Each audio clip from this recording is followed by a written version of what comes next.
Ray in Maryland calling in, and Ray, it's funny. Ray wants to talk about the Spinal Tap 2 movie, and I was so anticipating going to see it, and amazingly, again, because of my schedule, and I just told you there's multiple things going on this weekend, I haven't seen it yet, but I'm hearing very mixed things. So, Ray, what's your take? Well, hey now, Eddie, and happy Friday, and happy Friday to you also, Brian. Thanks. Thank you, sir. Yeah, man. We went on Saturday, but I'm going to have a fucking amazing weekend this weekend, too, because we went and saw Spinal Tap on Saturday. We're going to drive to Elkton, Maryland tomorrow and hear some live Ozzy music. So, Ozzy's left us, but the music never will. And I've seen this tribute band called The Land of Oz a few times. So we're going to go see them in Elkton, Maryland. So any of the people on the Fans of Truck Nation page or Truck Nation in general, if you're in the area, come join me. Let's listen to some live Ozzy, and first round's on me, but not top shelf. And and Brian, real quick before I get into it, I got to say I wore the fuck out of some Lizzie Borden in the '80s. I listened to the EP "Love You to Pieces," "Menace to Society," and Visualize so much. It's probably my most, that and Sabotage, even though Sabotage isn't connected to Metal Blade, were probably my most to listen to bands in that period of my life. So, and by the way, man. Fuck Tim Allen. You were the best Santa Claus ever. Hey, real quick, speaking of, I want to mention this. Our friend Richard Christie, Brian and I, our mutual friend and super loyal listener to this show, sent a note today. He was excited Brian and I were going to be on together. Put some group text out. He's like, my two favorite people on radio. But Richard brought up, I guess is today the 40th anniversary of the PMRC? Yeah, that's what he said. Today that all went down. I'm guessing it's some anniversary. By the way, we did reissue the first two Sabotage records for a long time too. So there is a connection to Metal Blade. Metal Blade's always connected. Oh yeah, that's right. That's right. Yeah. But thanks again. Okay, I'll give you my review will be really quick, but I got to tell you, we had a Spinal Tap moment going to see Spinal Tap 2. We bought the tickets for 12:20, just right after noon, and we got there a little early. We got there at like 11:50, 11:55, so we got to 12:20. Let's just go back to our seats. But then we saw another theater was going to be playing it as well, but it started at 11:40. I said, well, let's just go down to that one. So we did, and that way we only had to watch like 1.5 trailers, and then it went right into the movie. It's perfect.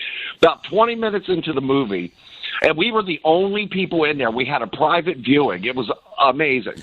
Hold on, Ray. Let me stop you right there. I am hearing let me tell you something. I don't know if I'm going to get to Spinal Tap this weekend, but something's telling me that if I don't, I'll be able to watch it on streaming in a few days, because the one thing I'm hearing from everyone is there is nobody going to see this movie, and there's no buzz on it, and I don't know why that is. I don't know, but everyone I've talked to, Ray, who is gone, has said, I'm the only one in the theater. That does not bode well for it staying in the theaters long.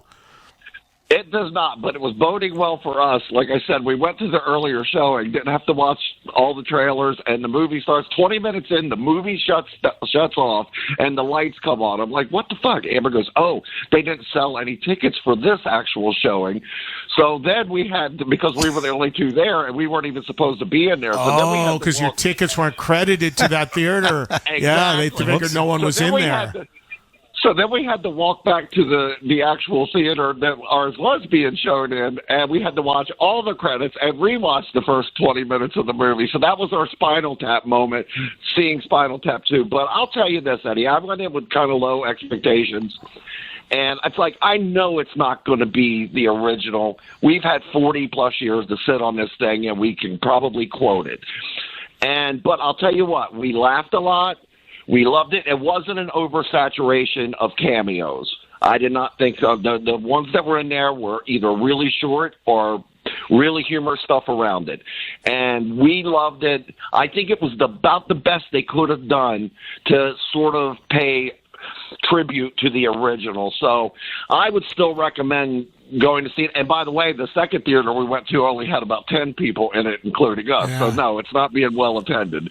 But anyway, I still recommend seeing it. I still think you'll laugh and love it, and it's a perfect homage to the original. And thank you guys. Love you both. Thank you, Ray. Thanks, yeah, I definitely still want to see it. It just doesn't seem like there's been, and they did good promotion for it, but I don't know. It's very, Spinal Tap's one of those things. Like if you know, you know. And there's just people that just didn't connect with it. They don't know because it started out as such a little movie and it just kind of became this legend after 40 years. So maybe this one will do the same. I don't know. But I've heard basically the same thing. I've heard people say it's not terrible. It's not the first movie, but it's worth seeing. Yeah, most of my friends that went said that it was pretty good, actually. So I was kind of surprised because I was expecting the worst as well. I haven't seen it yet, but so it was good. But they do a brilliant commercial with Liquid Death, though. It's hysterical. Oh, yeah. It's great. I'm sure that's probably paid placement or something. Of course, but it's brilliant. Yeah, no, it's crazy because I was so anticipating the movie. I just haven't. Again, anybody listening, my schedule. There's something going on constantly, and even this weekend, there's Motley, there's the iHeart thing, there's and then of course Sunday is football. Exactly. I got to watch and my you got Giants the Sunday night go game 0-3. Yeah. I don't know. There's a lot of people that are. I always get nervous because there's people talking like they think the Giants are going to potentially win or give them a game. I don't know. I think it'll be a game for sure. I just can't. I hope it happens. I just can't imagine the Chiefs being 0-3.